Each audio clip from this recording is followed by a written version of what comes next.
Talking to oneself is a habit everyone indulges in. We could no more stop talking to ourselves than we could stop eating and drinking. All that we can do is control the nature and the direction of our inner conversation. Most of us are totally unaware of the fact that our inner conversations are the causes of the circumstances of our life. We are told that as a man thinketh in his heart, so is he. But do we know that man's thinking follows the tracks laid down in his own inner conversations? To turn the tracks to which he is tied, in the direction in which he wants to go, he must put off his former conversation, which is called in the Bible the old man, and be renewed in the spirit of his mind. Speech is the image of mind. Therefore, to change his mind, he must first change his speech. By speech is meant those mental conversations we carry on with ourselves. The world is a magic circle of infinite possible mental transformations, for there are an infinite number of possible mental conversations. When man discovers the creative power of inner talking, he will realize his function and his mission in life. Then he can act to a purpose. Without such knowledge, he acts unconsciously. Everything is a manifestation of the mental conversations which go on in us without our being aware of them. But as civilized beings, we must become aware of them and act with a purpose. A man's mental conversations attracts his life. As long as there is no change in his inner talking, the personal history of the man remains the same. To attempt to change the world before we change our inner talking is the struggle against the very nature of things. Man can go round and round in the same circle of disappointments and misfortunes, not seeing them as caused by his own negative inner talking, but as caused by others. This may seem far-fetched, but it is a matter which lends itself to research and experiment. The formula the chemist illustrates is not more certainly provable than the formula of this science by which words are clothed in objective reality. One day a girl told me of her difficulties in working with her employer. She was convinced that he unjustly criticized and rejected her very best efforts. Upon hearing her story, I explained that if she thought him unfair, it was a sure sign that she herself was in need of a new conversation piece. There was no doubt but that she was mentally arguing with her employer, for others only echo that which we whisper to them in secret. She confessed that she argued with him mentally all day long. When she realized what she had been doing, she agreed to change her inner conversations with her employer. She imagined that he had congratulated her on her fine work, and that she, in turn, had thanked him for his praise and kindness. To her great delight, she soon discovered that her own attitude was the cause of all that befell her. The behavior of her employer reversed itself. It echoed, as it had always done, her mental conversations with him. I rarely see a person alone without wondering to what conversation piece is he tied. On what mysterious track is he walking? We must begin to take life consciously, for the solution of all problems lies just in this. The second man, the Lord from heaven in all of us, is trying to become self-conscious in the body, that he may be about his Father's business. What are his labors? To imitate his Father, to become master of the Word, master of his inner talking, that he may mold this world of ours into a likeness with the kingdom of love. The prophet said, "Be ye imitators of God as dear children." How would I imitate God? Well, we are told that God calls things that are not seen as though they were seen, and the unseen become seen. This is the way the girl called forth praise and kindness from her employer. She carried on an imaginary conversation with her employer from the premise that he had praised her work, and he did. Our inner conversations represent in various ways the world we live in. Our individual worlds are self-revelations of our own inner speech. We are told that every idle word that men shall speak, they shall give account thereof. For by their words they shall be justified, and by their words they shall be condemned. We abandon ourselves to negative inner talking, yet expect to retain command of life. Our present mental conversations do not recede into the past as man believes. They advanced into the future to confront us as wasted or invested words. My word, said the prophet, shall not return unto me void, but it shall accomplish that which I please, and it shall prosper in all the things whereto I sent it. How would I send my word to help a friend? I would imagine that I am hearing his voice, that he is physically present, that my hand is on him. I would then congratulate him on his good fortune, tell him that I have never seen him look better. I would listen as though I heard him. I would imagine that he is telling me he has never felt better, he has never been happy. And I would know that in this loving, knowing communion with another, a communion populous with loving thoughts and feelings, that my word was sent, and it shall not return unto me void, but it shall prosper in the thing whereto I sent it. Now is the accepted time. Now is the day of salvation. It is only what is done now that counts, even though its effects may not be visible until tomorrow. We call not aloud, but by an inner effort of intense attention. To listen attentively, as though you heard, is to create. The events and relationships of life are your word made visible. Most of us rob others of their willingness and their ability to be kind and generous by our fixed attitudes towards them. Our attitudes unfold within us in the form of mental conversations. Inner talking from premises of fulfilled desire is the way to consciously create circumstances. Our inner conversations are perpetually outpictured all around us in happiness. Therefore, what we desire to see and hear without, we must see and hear within, for the whole manifested world goes to show us what use we have made of the word.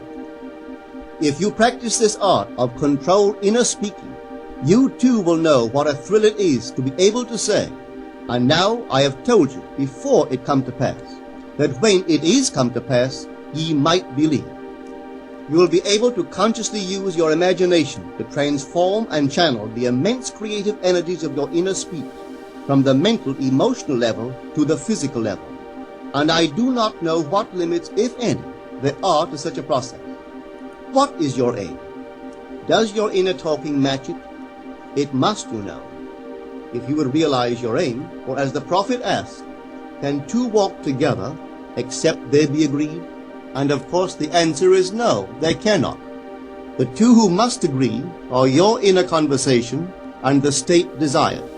That is, what you desire to see and hear without, you must see and hear within. Every stage of man's progress is made by the conscious exercise of his imagination, matching his inner speech to his fulfilled desire. As we control our inner talking, matching it to our fulfilled desires, we can lay aside all other processes. Then we simply act by clear imagination and intention. We imagine the wish fulfilled and carry on mental conversations from that premise. The right inner speech is the speech that would be yours were you to realize your ideal. In other words, it is the speech of fulfilled desire. Now you will understand how wise the ancient was when he told us in the Hermetica. There are two gifts which God has bestowed upon man alone, and on no other mortal creature. These two are mind and speech, and the gift of mind and speech is equivalent to that of immortality. If a man uses these two gifts rightly, he will differ in nothing from the immortals, and when he quits his body, mind and speech will be his guides, and by them he will be brought into the troop of the gods and the souls that have attained to bliss. With the gift of mind and speech, you create the conditions and circumstances of life. In the beginning was the Word, and the Word was with God, and the Word was God. The Word, said Hermes, is Son, and mind is Father of the Word. They are not separate one from the other, for life is the union of Word and mind. You and your inner talking or word are one. If your mind is one with your inner conversation, then to be transformed in mind is to be transformed in conversation. It was a flash of the deepest insight that taught Paul to write, "Put off the former conversation, the old man, which is corrupt, and be renewed in the spirit of your mind. Put on the new man." Put on the new man and be renewed in the spirit of your mind is to change your inner conversation, for speech and mind are one. A change of speech is a change of mind. The prophet Samuel said, "The Lord spake by me, and his word was in my tongue." If the Lord's word was in the prophet's tongue, then the Lord's mouth that uttered the word must be the prophet's mind. For inner conversations originate in the mind and produce little tiny speech movements in the tongue. The prophet is telling us that the mouth of God is the mind of man, that our inner conversations are the word of God, creating life about us as we create it within ourselves. In the Bible you are told that the word is very near to you, in your mouth and in your heart, that you may do it. See, I have set before you this day life and good, death and evil, blessings and curses. Choose life. The conditions and circumstances of life are not created by some power external to yourself. They are the conditions which result from the exercise of your freedom of choice, your freedom to choose the ideas to which you will respond. Now is the accepted time. This is the day of salvation. Whatsoever things are of good report, think on these things. For your future will be formed by the word of God, which is your present inner talk. You create your future by your inner conversation. The worlds were framed by the word of God, that is, your inner talk. See yonder fields? The sesamum was sesame, the corn was corn, the silence and the darkness knew. So is a man's fate born. For ends run true to origin. If you would reap success, you must plant success. The idea in your mind which starts the whole process going is the idea which you accept as truth. This is a very important point to grasp, for truth depends upon the intensity of imagination, not upon facts. When the girl imagined that her employer was unfair, his behavior confirmed her imagination. When she changed her assumption of him, his behavior reflected the change, proving that an assumption, though false, if persisted in, will harden into fact. The mind always behaves according to the assumption with which it starts. Therefore, to experience success, we must assume that we are successful. We must live wholly on the level of the imagination itself, and it must be consciously and deliberately undertaken. It does not matter if, at the present moment, external facts deny the truth of your assumption. If you persist in your assumption, it will become a fact. Signs follow, they do not precede. To assume a new concept of yourself is to that extent to change your inner talking or word of God, and is therefore putting on the new man. Our inner talking, though unheard by others, is more productive of future conditions than all the audible promises and threats of men. Your ideal is waiting to be incarnated, but unless you yourself offer it human parentage, it is incapable of birth. You must define the person you wish to be, and then assume the feeling of your wish fulfilled, in faith that that assumption will find expression through you. The true test of religion is in its use, but men have made it a thing to defend. It is to you that the words are spoken. Blessed is she that believed, for there shall be an accomplishment of those things which are spoken unto her from the Lord. Test it, try it. Conceive yourself to be one that you want to be, and remain faithful to that conception. For life here is only a training ground for image making. Try it and see if life will not shape itself on the model of your imagination. Everything in the world bears witness of the use or misuse of man's inner talking. Negative inner talking, particularly evil and envious inner talking, are the breeding ground of the future battlefields and penitentiaries of the world. Through habit, man has developed a secret affection for these negative inner conversations. Through them he justifies failure, criticizes his neighbors, gloats over the distress of others, and in general pours out his venom on all. Such misuse of the word perpetuates the violence of the world. The transformation of self requires that we meditate on a given phrase, a phrase which implies that our ideal is realized, and inwardly affirm it over and over and over again until we are inwardly affected by its implication, until we are possessed by it. Hold fast to your noble inner convictions or conversations. Nothing can take them from you but yourself. Nothing can stop them from becoming objective facts. All things are generated out of your imagination by the Word of God, which is your own inner conversation. And every imagination reaps its own words, which it has inwardly spoken. The great secret of success is a controlled inner conversation from premises of fulfilled desire. The only price you pay for success is the giving up of your former conversation, which belongs to the old man, the unsuccessful man. The time is ripe for many of us to take conscious charge in creating heaven on earth. To consciously and voluntarily use our imagination to inwardly hear and say only that which is in harmony with our ideal is actively bringing heaven to earth. Every time we exercise our imagination lovingly on behalf of another, we are literally mediating God to that one. Always use your imagination masterfully, as a participant, not an onlooker. In using your imagination to transform energy from the mental, emotional level to the physical level, extend your senses.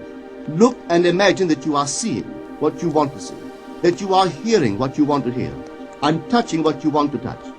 Become intensely aware of doing so. Give your imaginary state all the tones and feeling of reality. Keep on doing so until you arouse within yourself the mood of accomplishment and the feeling of relief. This is the active, voluntary use of the imagination, as distinguished from the passive, involuntary acceptance of appearances. It is by this active, voluntary use of the imagination that the second man, the Lord from heaven, is awakened in man. Men call imagination a plaything, the dream faculty, but actually it is the very gateway of reality. Imagination is the way to the state desired. It is the truth of the state desired, and the life of that state desired. Could you realize this fully, then would you know that what you do in your imagination is the only important thing.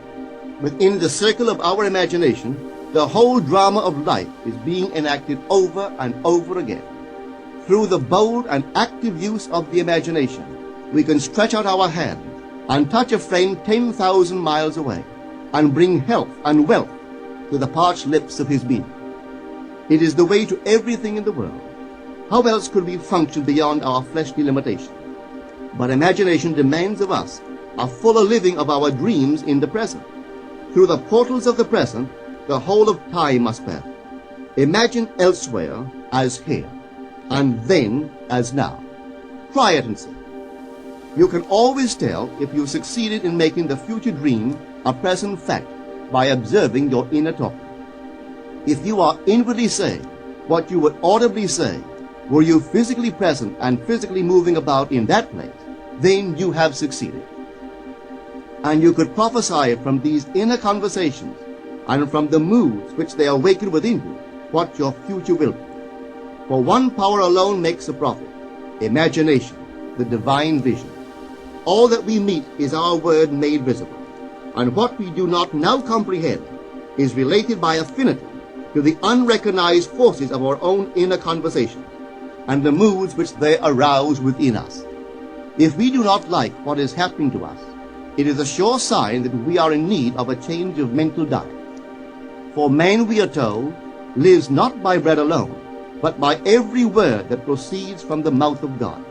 And having discovered the mouth of God to be the mind of man, a mind which lives on word or inner talking, we should feed into our minds only loving, noble thoughts.